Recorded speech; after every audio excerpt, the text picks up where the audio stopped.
오늘은 어버이 주일입니다. 말씀 제목이 부모 함부로 대하지 말고 가볍게 여기지 말라. 잠언에서 깃는 두 번째 행복의 샘물입니다. 부모님을 함부로 대하지 말고 가볍게 여기지 말거라. 하나님 주신 말씀입니다. 여러분, 제가 해마다 꼭 여러분에게 드리는 말씀이 있는데요, 1년 365일 설교하는 게 쉬운 날이 하루도 없습니다. 늘 긴장이 돼요. 토요일 점심때가 지나면 온 세포와 온 신경이 긴장이 되어서 희한해요. 직업병입니다. 목사 직업병. 토요일 낮 12시가 지나면요, 다 근육이 팽팽해져요. 그래서 이제 주일 저녁 예배 마치면 물렁물렁하게 풀려가. 이게 어딘가 싶어요. 설교하기가 참 매주일 힘들지만 어버이 주일이 되면 참 설교하기가 너무 힘들어요. 제가 불효자거든요. 아니, 김대원 목사, 이 인간이 저 아버지 저 어머니한테도 효도 못하는 인간이 목사라고 강단 위에서 어머니를 어떻게 하시라고, 아버지를 어떻게 하시라고. 나는 솔직하게 말하면 어버이 주일 없으면 좋겠어요. 내가 죄인이. 근데 또 내가 안 하면 누가 설교를 합니까? 아휴, 너무너무 힘들어요. 그러나 오늘 주님이 주시는 은혜 가운데 우리가 말씀을 이렇게 들으면 좋겠습니다. 여러분, 기독교 철학자 프랜시스 세프라는 분이 있어요. 이 프랜시스 세프가 이런 말을 합니다. 인간이 19세기에서 20세기로 넘어오면서 절망의 선을 넘어버렸다. 여러분, 선을 넘었다, 이거는 위험한 거잖아요. 절망, 그 이전에는 뭔가 희망이 있었는데 20세기로 넘어오면서 온 인간, 온 인류가 절망의 선을 넘었다. 그럼 그게 무슨 말이냐면요, 19세기까지는 예수를 믿는 사람이든지 예수님을 믿지 않는 사람이든지 같이 공유하는 가치관이 있었어요. 여러분, 그거 압니까? 예수쟁이 말이 다 틀린 게 아니고, 예수쟁이가 좋아하는 성경 말씀을 예수님은 안 믿지만 그래, 공유하는 가치가 있었어요. 그거를 절대적인 가치관이라 합니다. 그죠? 세대를 뛰어넘어, 신불신을 뛰어넘어 공유하는 절대적인 가치관이 있었어요. 그런데 이게 20세기에 오면서 이 선을 넘어버린 거예요. 여러분, 그러면서 이제 절대적인 가치라는 게 어딨냐? 절대적인 가치라는 게 어딨냐? 경우에 따라서 맞을 때도 있고 안 맞을 때도 있고, 상황에 따라서 진리일 때도 있고 진리가 아닐 때도 있고. 여러분, 상황에 따라 진리고 상황에 따라 진리가 아닌 거, 그런 진리를, 그런 예수를 우리가 왜 믿습니까? 여러분, 이게 조금 유식한 말로 포스트 모더니즘이라 하죠. 절대 가치가 무너져버린, 경우에 따라서는 남자와 남자가 결혼할 수 있지 않습니까? 이런 절대적인 가치가 무너진 거죠. 여러분, 절대적인 가치는요, 아무리 시대가 변해도 변할 수 없는 것, 종교에 관계없이, 지역에 관계없이, 세대에 관계없이 변할 수 없는 것, 그걸 절대적인 가치라 합니다. 그 중에 대표적인 게 부모를 공경하는 거예요. 여러분, 부모를 공경하는 게 시대에 따라 공경하고 안 해도 되는 겁니까? 아니죠. 모든 시대에 걸쳐, 또 경우에 따라 부모를 공경하고 또 어떤 경우에는 공경하지 않아도 된다, 그런 겁니까? 뭔가 우리 마음이 불편하죠? 아닌 거죠. 하나님께서 출애굽기 20장 12절에서 이렇게 말씀합니다. 너의 부모를 공경하라. 그리하면 너의 하나님 여호와가 너에게 준 땅에서 너의 생명이 길리라. 하나님 말씀하셨어요. 너의 부모를 공경하라. 그런데 예수 안 믿는 분들도 이 말씀에 다 고개를 끄덕입니다. 부모를 공경하는 게 당연하거든요. 절대적인 그러한 인간의 가치죠. 너의 부모를 공경하라. 10계명 중의 한 계명 이전에 하나님께서 인간에게 주신 보편적인 가치, 부모를 공경해야 된다. 여러분, 공경한다는 것은 뭘까요? 우리 부모를 공경하는 거 다 알죠? 그거 모르는 사람 없습니다. 그런데 부모를 공경한다는 게 뭘까? 여러분, 잠언으로 보면 답이 너무나 훤하게 보여요. 잠언을 펼쳐보면 부모를 공경하는 게 뭐냐? 부모를 공경한다는 것은 부모를 함부로 대하지 않고, 대한다는 것은 행동이에요. 부모를 함부로 대하는 행동을 하지 않고 가볍게 여기지 않는 것, 여기는 것은 가치관입니다. 함부로 대하는 행동, 가볍게 여기지 않는 가치관. 여러분 보세요.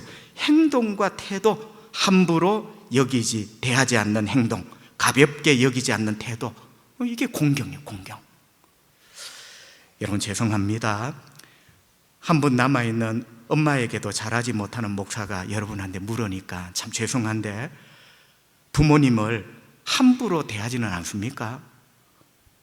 또 부모님을 이제 너무 늙었다고 가볍게 여기지는 않습니까? 아주 잘못하는 거죠. 오늘 22절 하반절, 너의 늙은 어머니를 경히 여기지 말지니라. 처음부터 우리 엄마가 늙었는가?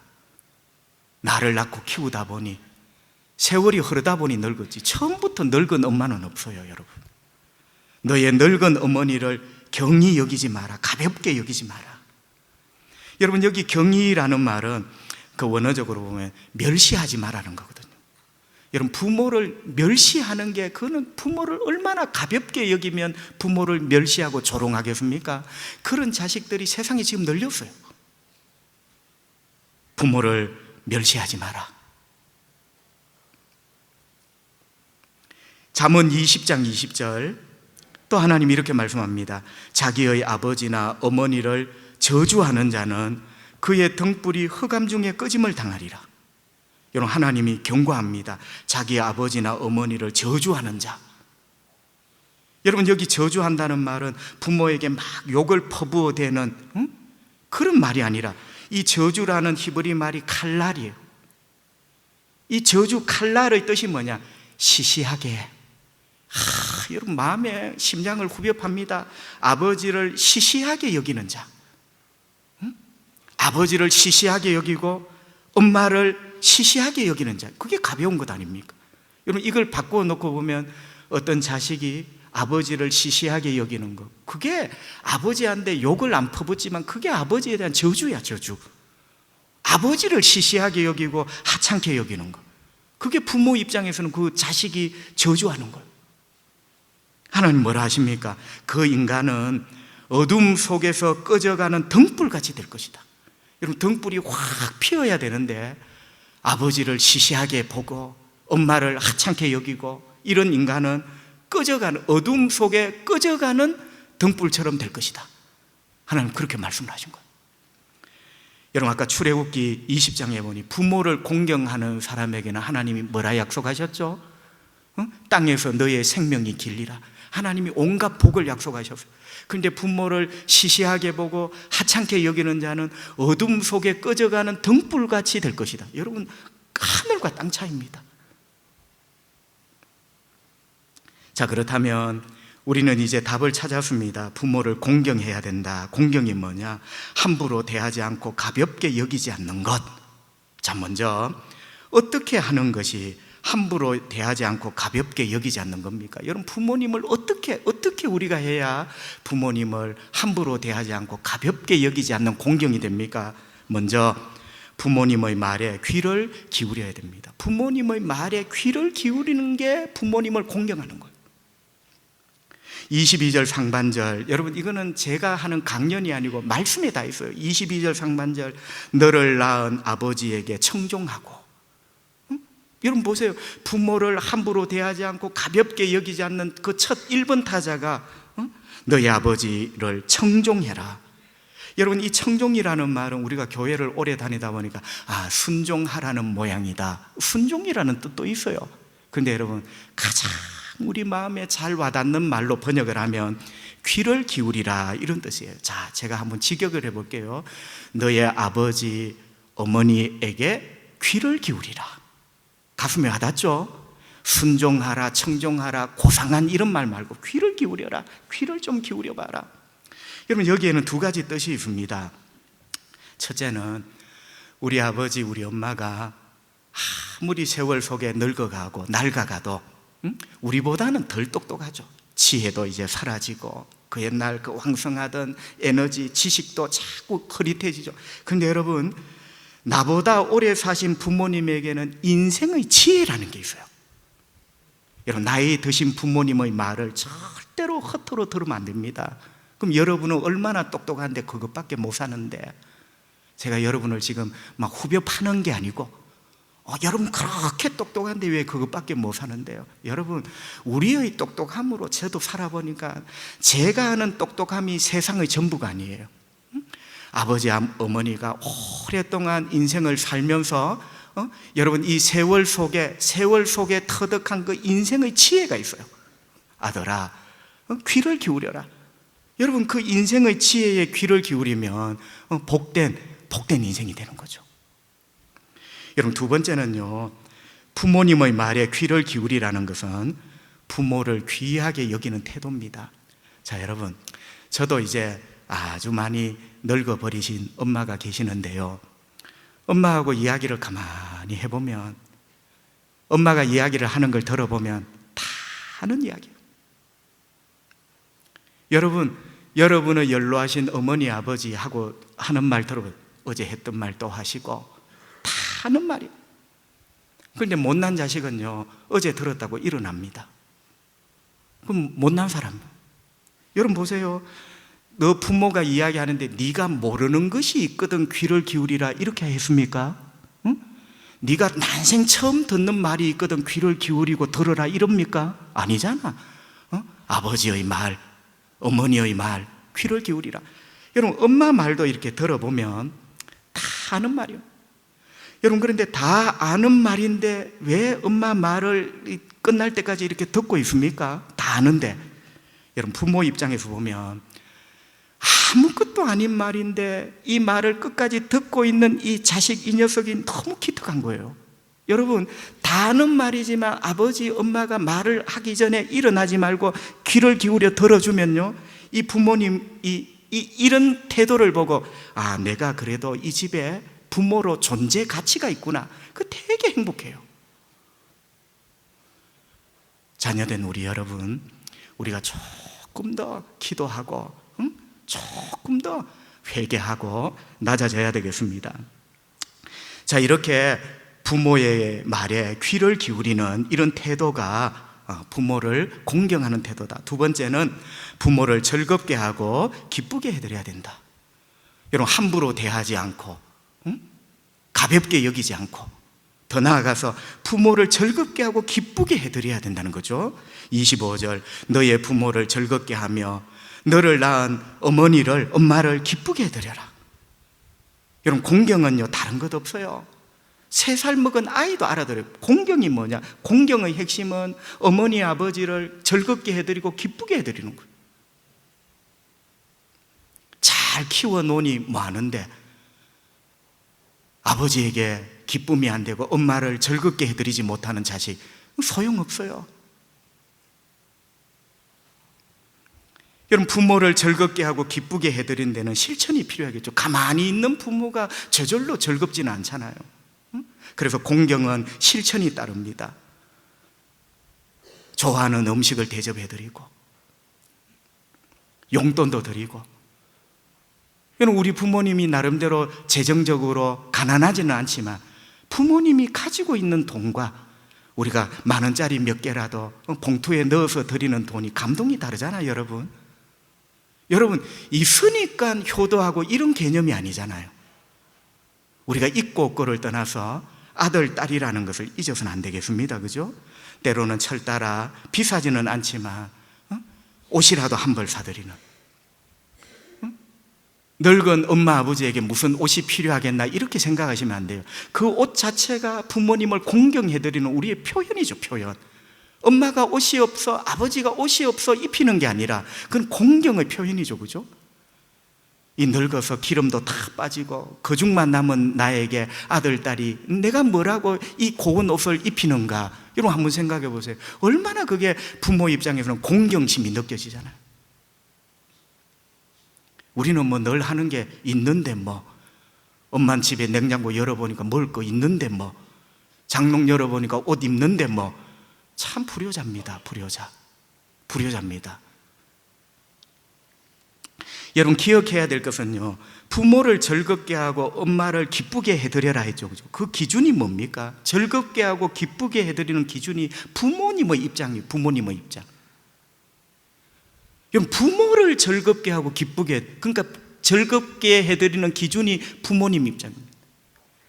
그런데 저도 생각해 보니까 내가 하고 싶은 거를 딱 해놓고 이거 해드리면 아버지 어머니가 당연히 좋아하셔야 돼. 근데 안 좋아하시네. 내가 또 시험 들고. 여러분 지나온 세월 뒤돌아보면 내 체면 기준으로 내가 이걸 해드리면 다른 사람이 여러분 사실은 즐겁고 기쁨의 기준은 부모님의 입장입니다. 그죠? 여러분은 부모님이 어떤 음식을 좋아하는지 잘 드시는지 압니까? 여러분 무조건 비싼데 갑시다가 아니라 어떤 음식을 드실 때 그렇게 행복한지, 부모님이 입는 옷 색깔 가운데 어떤 색깔을 좋아하시는지를 아십니까? 여러분 이런 것들 우리가 좀 살펴야 되겠습니다. 유대인 격언 가운데 이런 격언이 있습니다. 물레질을 시켜도 효도일 수가 있고, 여러분 그 당시 물레질이 제일 고단한 작업에 밤새도록 물레를 돌립니다. 실을 뽑아요. 엄마에게 물레질을 시켜도 효도일 수가 있고, 날마다 잔치상을 차려드려도 불효일 수가 있다. 이 핵심이 뭐죠? 부모님의 입장에 대해서 부모님이 어떻게 하면 즐겁고 기쁜가를 생각해 보라는 거예요. 그리고 세 번째는 이런 부모님을 즐겁고 기쁘게 해드리는 공경을 세 번째 지금 해드려야 됩니다. 여러분 넌센스 같은 말이지만 금 좋아하시죠? 금, 황금, 순금, 정금. 여러분 그 금 중에 제일 귀한 금이 지금이요. 지금. 여러분 지금 부모님에게 효도하지 못하면 나중에 후회합니다. 나중에 울어요. 그때는 아무리 서럽게 울어도 내가 따뜻한 밥 한 그릇 사드릴 엄마 아버지는 이미 이 세상에 없어. 지금 해야 돼. 지금. 여러분 오늘 하나님 말씀합니다. 너의 아버지 즐겁게 하고 너의 어머니를 기쁘게 해드려라. 여기 아버지와 어머니는 아직 돌아가시지 않고 살아계시는 부모를 말하는 것 아니겠습니까? 여러분 성경은 죽고 난 다음에, 돌아가시고 난 다음에 효도를 말하지 않습니다. 돌아가시고 난 다음에 효도는 의미가 없어요. 하루라도 살아계실 때 부모님에게 우리가 효도해야 되겠습니다. 여러분 어떤 책에 보니까 이런 글이 있습니다. 수천 년 전에도 효도하는 법은 하나뿐이었다. 효도하는 법은 딱 하나였대요. 수천 년 전. 그리고 수만 년이 흘러도 효도하는 법은 하나뿐일 것이다. 그것은 부모님이 살아계실 때 하는 거다. 아무리 좋은 차, 아무리 좋은 아파트, 아무리 좋은 음식, 돌아가시면 의미가 없어요. 수천 년 전에도 수만 년이 흐른 다음에도 가장 위대한 효도는 살아계실 때. 그게 가장 훌륭한 효도의 방법입니다. 그죠? 살아계실 때 효도해야 된다. 두 번째 큰 주제, 앞에서는 어떻게 하는 게 공경인가? 부모님의 말씀에 귀를 기울이는 것부터 시작을 했어요. 귀를 기울이는 게 왜 공경인가? 아까 말씀드렸죠. 엄마가 하는 말 다 알아요. 모르는 거 하나도 없어. 그러나 듣고 앉아 있으면 이 녀석이 나를 귀하게 여기구나. 여러분 함부로 벌떡벌떡 일어나지 마세요. 엄마 앞에, 아버지 앞에. 너무 속상할 것 같아요. 너무 속상할 것 같아요. 언제부터 우리가 그렇게 똑똑했으면 그런 짓을 합니까, 여러분? 이제 두 번째는 왜입니다. 왜 함부로 대하지 않아야 하고 가볍게 여기지 말아야 되는가? 더 쉽게 말하면 왜 부모님을 공경해야 되는가? 이런 질문이죠. 여러분 첫 번째는요, 부모님을 왜 공경해야 됩니까? 부모이기 때문입니다. 이유가 없어요. 부모이기 때문에. 여러분은 왜 숨 쉽니까? 이렇게 물으면 내가 바보 같잖아요. 왜 숨 쉽니까?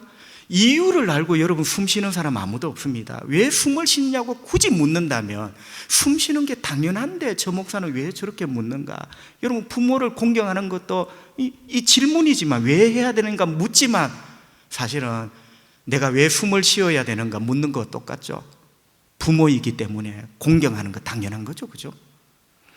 여러분 철학자 칸트라는 사람이 있습니다. 아주 유명한 철학자죠. 그 칸트의 철학 가운데 정언 명령이라는 게 있어요. 정언 명령. 명령, 이렇게 살아라. 여러분 정언 명령이 뭐냐면요, 이 명령 자체가 선해요. 이 명령 자체가 선하기 때문에 무조건 지켜야 될 명령, 이게 정언 명령입니다. 자 보세요. 부모를 공경하라. 부모를 공경하라는 하나님의 명령이 여러분 이게 잘 되었느냐 잘못되었느냐 이 뭐 요리하고 해부할 필요가 있습니까? 부모를 공경하라는 이 자체가 선한 명령이에요. 그러니까 여러분 어쩌면 이 십계명의 너의 부모를 공경하라는 것은 철학으로 비하면 정언 명령입니다. 이유가 없는 거예요. 이 명령 자체가 선한 거예요. 그래서 우리가 부모님을 공경해야 됩니다.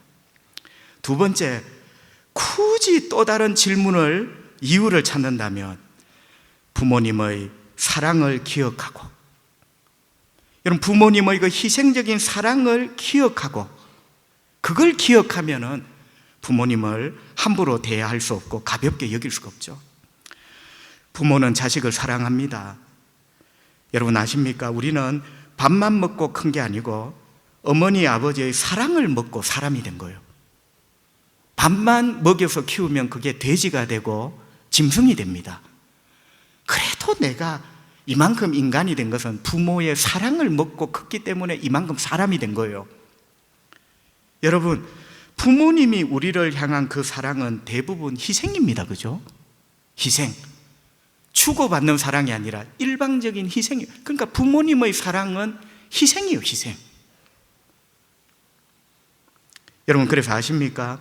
하나님의 사랑을 가장 많이 닮은 게 부모의 사랑입니다. 우리 하나님의 사랑은 십자가에서 알 수가 있습니다.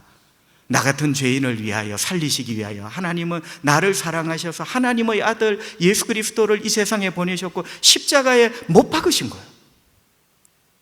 예수님은 십자가에 못 박히고 옆구리에 창이 찔린 채로 온 물과 피를 쏟아 나를 위하여 흘려주십니다. 어머니의 자궁이 터진 것처럼 어머니도 나를 낳을 때 온 물과 피를 다 쏟으신 거예요. 여러분 덕 보려고 물과 피를 쏟으신 게 아니죠. 십자가의 하나님의 사랑을 많이 부족하지만 그래도 억만분의 1이라도 닮은 게 부모의 사랑이에요. 여러분 부모님이 우리를 그렇게 사랑한 거죠.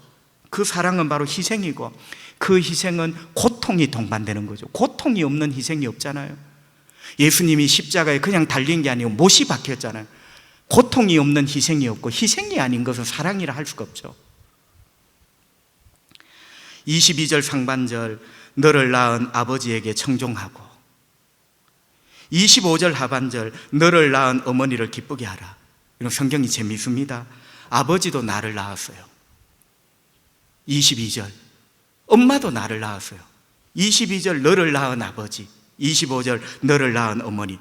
동사도 그 단어도 똑같아요. 여러분 성경이 참 묘한 게 아버지도 나를 낳았고 엄마도 나를 낳았어요. 여러분 이렇게 표현하는 이유가 있습니다. 사실은 나를 낳은 것은 엄밀하게 보면 물리적으로 생물학적으로는 엄마가 나를 낳은 거죠. 그런데 성경은 아버지도 나를 낳았고 어머니도 나를 낳았다. 그 낳았기 때문에 그 부모를 함부로 대하지 말고 가볍게 여기지 말고 즐겁고 기쁘게 해드리라. 오직 이유를 하나 찾으면 낳았다는 그 단어에서 찾을 수가 있어요. 그러면 낳았다는 게 뭘까요? 물론 낳았다는 것은 나 같은 아들을 낳은 겁니다. 그런데 여러분 이 낳았다는 히브리 말 얄라드라는 말이 낳다라는 뜻도 있지만 산고를 겪다. 여러분 이게 중요해요. 그 산고, 낳으면서 겪는 산고를 우리가 산통이라 합니다. 그죠? 산통. 여러분 2000년 전 3000년 전 산부인과가 없잖아. 산부인과가 없는 그 시대에 이 세상에서 제일 큰 고통, 나라를 빼앗겼어요. 나라를 빼앗겼다. 뭐 어떤 제일 큰 고통을 표현할 때 엄마가 자식을 낳는 고통, 이렇게 표현을 했어요. 여러분, 성경 여러 군데 나옵니다. 여러분, 그만큼 이 얄라드, 산통은 너무나 아픈 고통이에요. 자, 보세요. 아버지가 나를 낳았는데 그 낳다가 그냥 쑥 낳는 게 아니라 아버지의 고통. 어머니가 나를 낳았는데 그냥 쑥 순산을 했다는 이런 개념이 아니라 얄라드, 어머니의 고통. 그러니까 여러분, 아버지의 고통, 어머니의 고통이라는 이 희생적인 사랑을 인하여 네가 이 땅에 태어났고, 아버지의 고통, 엄마의 고통이라는 그 희생적인 사랑을 인하여 네가 인간이 되었다는 거예요. 성도 여러분, 아버지가 나를 낳고 엄마가 나를 낳았다, 그 낳다는 말이 산통, 고통이라 했습니다. 여러분, 이 말을 암시하는 게 있어요. 부모가 된다는 것 자체가 고통이다. 여러분, 놀랍지 않습니까? 단순히 이게 낳았다 이렇게 여러분 받아들이시면 안 돼요. 얄라드라는 말을 아셔야 돼요. 고통. 부모가 된다는 그 자체가 바로 고통이라는 거예요. 여러분, 생각해 보면 엄마가 나를 낳을 때만 아팠겠습니까? 이 땅에 자식이 살아있는 동안 엄마는 아프고 아버지는 마음이 아픕니다. 그게 부모의 고통이에요. 그래서 너를 낳은 아버지 얄라드, 너를 낳은 어머니 함부로 대하지 말고 가볍게 여기지 마라, 이렇게 말씀을 하고 있는 거죠. 역대상 4장 9절 야베스 이야기입니다. 야베스는 그의 형제보다 귀중한 자라 여러 사람보다 잘 되었대요. 그런데 그의 어머니가 이름하여 이르되 야베스라 하였으니, 엄마가 그 아들을 야베스라 했는데, 이 야베스라는 뜻은요, 어떻게 보면 참 우리로 말하면 죽을 똥 말똥 하다가 겨우 살아난 놈, 이런 뜻이에요. 여러분, 이해되십니까? 그러니까 보세요. 이는 내가 수고로이 낳았다. 이 엄마가 이 야베스를 낳는데 수고, 그냥 수고가 아니에요. 이 수고가 고통이에요. 고통. 원어가 고통. 고통 가운데 너무너무 위기예요. 엄마도 죽을 똥 말똥, 아가도 죽을 똥 말똥, 그 고통 가운데 아가를 낳았어요. 그래서 이 아들 이름을 야베스라고 불렀어요. 그런데 보세요. 이 야베스가 존귀한 자가 됩니다. 할렐루야. 여러분, 야베스가 그냥 존귀한 자가 된 게 아니라 엄마의 고통이 걸음이 되어서 그는 이 땅에 태어났고, 엄마의 어떤 고통이 미끄럼이 되면서 그가 축복을 받고 형제 중에 존귀한 자가 되었다. 그 야베스가 바로 저와 여러분 아니겠습니까? 저절로 큰 자식이 어디 있겠습니까? 그게 교만이지. 저절로 박사가 되고 저절로 부자가 되고 그런 자식이 어디 있어요? 그게 교만이지. 다 우리는 아버지 엄마의 고통을 먹고 그 고통을 인하여 야베스가 된 자예요. 우리 어머니 아버지를 가볍게 대해서는 안 되겠습니다. 얼마 전 신문을 보니까 5천여 명의 신생아를 키우는 엄마를 대상으로 설문조사를 했습니다. 한 5천 명 정도 신생아, 돌되기 전의 아가들 의미겠죠. 그런데 여러분, 그 신문에 한 5천 명의 이 신생아를 키우는 엄마 25%가 하루에 5시간도 못 잔다, 여러 가지 항목이 있어요. 제가 이 신문 기사를 읽으면서 가슴이 막 그냥 울컥했습니다. 여러분, 엄마는 세월이 흘러도 엄마지만, 여기 젊은 엄마들 죄송합니다. 이 시대의 젊은 엄마가 아가를 키우면서 5시간밖에 못 잤다면 제 시대의 엄마는 몇 시간을 잤을까? 물론 엄마는 그 고통이 똑같습니다. 그러나 세월 속에 제 눈에 바라보이는 엄마 상이 조금씩은 달라요. 여러분, 이렇게 좋고 풍요로운 시대에도 25%나 되는 엄마가 하루에 5시간밖에 못 잔다. 그럼 나를 낳고 키운 엄마는 도대체 몇 시간을 잤을까? 그냥 눈물이 났어요. 눈물이. 여러분, 그 시간은 또 애를 낳고 잘 만큼 여유로운 시대도 아닙니다. 그죠? 밤낮이 바뀐 아가 때문에 젖 물려야 되기 때문에 똥기저귀 갈아야 돼. 또 열나면 체온을 체크해야 돼. 잠잘 시간이 없어요. 그러니까 그 신문에 이렇게 되어 있어요. 엄마가 되고 보니, 잘 들어보세요. 내가 엄마가 되고 보니 간절한 것이 하나 생겼다는 거예요. 엄마가 되고 보니 간절한 것이 하나 생겼는데 잠 좀 자고 싶어요. 눈물이 났습니다. 우리 엄마도 그렇게 나를 키웠겠구나. 엄마가 되고 보니 간절한 바람이 하나 생겼는데 잠을 좀 자고 싶대.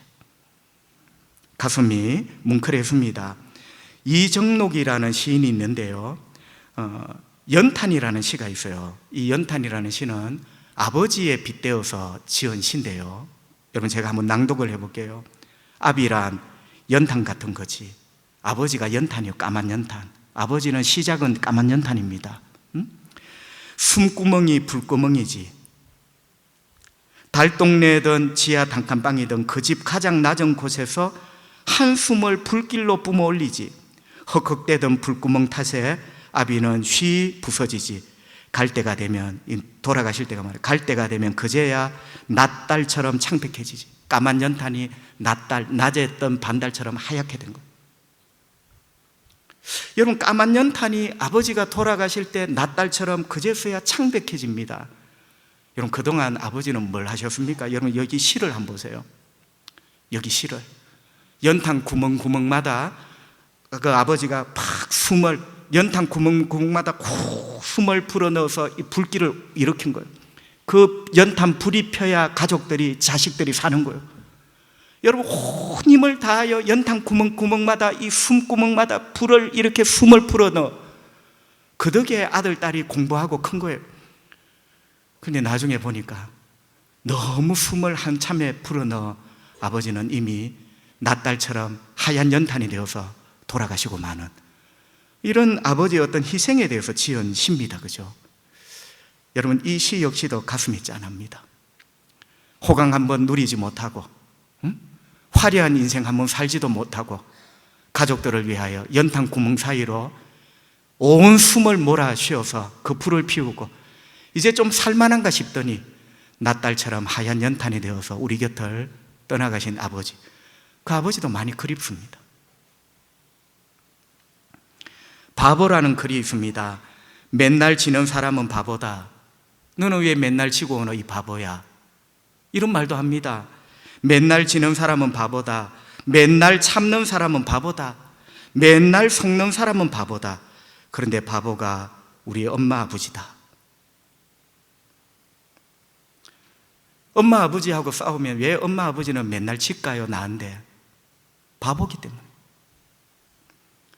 왜 엄마 아버지가 맨날 참을까요? 바보기 때문에.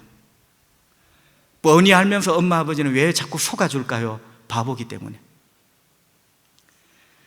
여러분, 참 지난 세월 아버지를 이겨먹으려고 했던 것, 엄마를 이겨먹으려고 했던 것, 참는 것은 부모고 참지 못하는 것은 나고, 날마다 부모 속인 것, 후회가 많이 되고 회개가 많이 됩니다. 여러분, 한 번은 드라마를 보니까 엄마하고 딸하고 가난하게 사는데 사는 게 너무 힘들어 막 웁니다. 그리고 이 딸이, 철이든 딸이 엄마한테 이렇게 이야기하죠. 엄마도 내 곁을 떠나. 엄마도 내 곁을 떠나. 내 곁에 떠나면 엄마가 안 울어도 되잖아. 이렇게 고통을 안 당해도 되잖아. 어? 엄마 그만두면 되지. 응? 엄마가 딸의 등을 토닥이며 이렇게 말하죠. 얘야, 엄마라는 자리는 사표를 낼 수 없는 자리야. 우리 사표도 잘 던집니다. 그런데 아버지라는 자리, 엄마라는 자리는 사표도 못 던져요. 이거는 평생 그 자리를 지켜야 돼. 사표를 던지고 어디 갈 수가 없는 자리야. 그리고 그렇게 바보처럼 사신 거죠. 그 바보가 오늘 나를 만든 거죠. 여러분, 이런 부모를 가볍게 여기지 말아야 하고 함부로 대하지 말아야 됩니다. 그죠? 힘이 없어진 게 아니잖아요. 못 똑똑해서 속아준 것 아니잖아요. 감정이 없어 참아주신 것 아니잖아요. 부모이기 때문에 우리를 향하여 바보가 되신 거죠.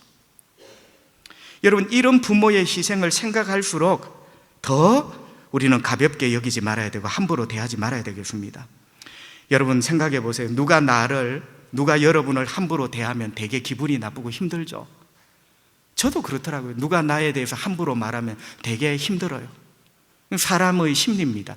그런데 그 누가가 자식일 때, 다른 사람이 나를 함부로 대해도 막 기분이 안 좋고 힘이 든데, 아들, 딸이 부모를, 아버지, 어머니를 함부로, 여러분, 부모님이 얼마나 기가 막히고 힘들겠습니까? 그리고 여러분 아셔야 될 것은, 부모를 함부로 대하는 사람은 하나님도 안 좋아하십니다. 그가 목사라도, 이 세상 제일 갑부라도 부모를 함부로 대하는 사람은 하나님도 안 좋아하세요. 왜? 하나님은 아버지예요. 왜 하나님이 하고 많은 이름 가운데 우리에게 아버지로 다가오셨을까요?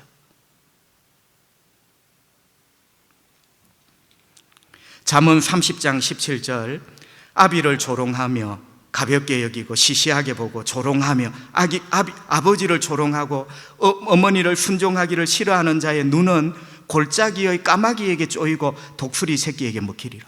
무섭습니다. 무협지처럼. 여러분, 부모를 조롱하고 멸시하는 자의 눈은 골짜기의 까마귀가 파먹을 것이다.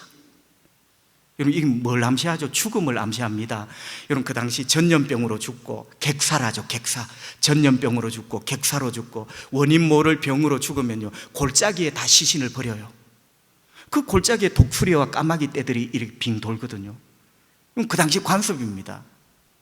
그러니까 여러분, 이 말은 부모를 조롱하는 자는 죽을 것이다. 그런데 죽는데 보세요. 까마귀가 왜 눈을 파먹을까요? 자, 이 죽는다는 암시인데, 하나님이 부모를 가볍게 여기는 자를 하나님도 안 좋아한다는 암시인데 왜 눈을 파먹을까요? 여러분, 그 인간은 눈이 문제예요. 부모를 바라보는 눈이 문제야. 여러분 보세요. 가볍게 여기지 마라. 여긴다는 것은 가치관이거든요. 가치관은 여러분 우리 눈에서 형성되는 거예요. 내 눈이 부모를, 아버지 어머니를 어떻게 보는가, 그 눈이 죄예요. 눈이 죄인이야. 그럼 까마귀가 그 눈을 파먹는 거야. 하나님이 부모를 함부로 대하는 눈을 가진 자를 싫어하신다는 것을 반증하는 구절이죠. 여러분, 너무 무겁지만 여러분은 부모님을 바라보는 눈이 어떠세요? 선글라스는 낄 줄 알고, 눈이 나쁘면 좋은 어떤 도수가 있는 안경은 맞출 줄 알지만, 저와 여러분이 아버지를 바라보는 눈, 아버지를 바라보는 눈, 엄마를 바라보는 눈은 어떤 눈일까? 과연 하나님이 축복하시는 눈일까? 아니면 하나님이 이 골짜기 까마귀에게 저 눈 말하고 보니까 무섭네. 여러분은 부모님을 어떻게 바라보는 눈을 가지고 계세요? 이제 말씀을 한번 정리해 봅시다. 저도 이제 엄마가 혼자 이렇게 계시고 딸이 둘이 있습니다. 어버이날 하루 전에 아내와 같이 잠시 다녀왔는데요. 여러분, 카네이션도 사드릴 때도 있고 장미도 사드릴 때도 있고 선물도, 여러분도 그러셨죠, 그죠? 근데 여러분, 이걸 한번 생각해 보세요. 아이가 내 가슴에 꽃을 달아줍니다. 우리 자녀가 내 가슴에 꽃을 달아줘요. 참 고맙고 대견하죠. 이 녀석이 어떻게 이렇게 컸는가. 그런데 여러분, 제가 최근에 느낀 건데, 아이가 내 가슴에 꽃을 달아줄 때는 참 고맙고 대견한데, 늙어버린 엄마에게 꽃을 달아주고 선물을 줄 때는, 옛날에는 고맙습니다. 엄마 고맙습니다. 그런데 최근에는 어찌나 미안한지. 여러분, 이게 달라요. 우리 아이가 내 가슴에 달아주는 꽃은 고맙고 대견하고, 내가 늙어버린 아버지 어머니 가슴에 달아주는 꽃은, 여러분, 우리 나이쯤 되면 이제 고맙습니다 소리가 안 나오고 미안하고 안쓰러워요. 어떻게 고운 엄마가 이렇게 벌써 늙어버리셨나, 미안하고 안쓰러움으로 손이 떨리며 꽃을 달아주죠. 여러분, 미안하고 안쓰러움이야 말할 것 뭐 있겠습니까? 그렇지만 마지막까지 이 미안함과 안쓰러움에 고마움을 더하여 부모님의 은혜를 꼭 기억하고 부모님을 공경하는 저와 여러분 되기를 바랍니다. 미안함과 안쓰러움에 고마움을 더하여 우리 아버지 어머니 함부로 대하지 말고 가볍게 여기지 않는 그러한 자식들로 살아갈 수 있기를 우리 주 예수님의 이름으로 축복합니다. 기도합시다. 하나님 아버지, 엄마라는 이름만 나와도 참 가슴이 떨리고 부족함과 회개와 그리움과 추억들이 밀려오는 우리입니다. 감히 누가 여기서 부모에 대해서 자신 있게 설교를 할 수 있고, 누가 감히 여기서 아버지 어머니에 대해서 자신 있게 아멘으로 다 그 말이 받아들일 수가 있겠습니까? 참 허물밖에 없는, 부족함밖에 없는, 지나고 보니까 내가 왜 그렇게 엄마 아버지를 이겨먹으려고 했고 속이려고 했고 내가 참지 못했던가, 다 안다는 이름으로 엄마 아버지 앞에 벌떡벌떡 일어나는 게 예사고, 주님, 제가 너무 철이 없는, 너무나 부모님을 함부로 대하는 이런 인간이 되었습니다. 세월이 아무리 흘러도 동서남북 어떤 방향을 가도 바뀔 수 없는 진리, 아버지 어머니를 공경하거라, 가볍게 여기지 말고 함부로 대하지 말거라. 주님, 엄마 아버지에 대한 그러한 것들, 어머니 아버지가 천국에 가셨다면 그 그리움이 내 삶의 큰 원동력이 되게 하시고, 아직까지 살아계시다면 후회하기 전에 살아계신 그 자체만으로 얼마나 고마운지를 깨닫고, 하나님 그분들이 뭘 즐거워하시고 기뻐하시는지 조금 더 챙겨나갈 수 있는 우리들이 되기를 원합니다. 우리 조량교회 온 성도들의 가정이 복된 가정이 되기를 원하옵고 예수님 거룩하신 이름으로 기도하옵나이다.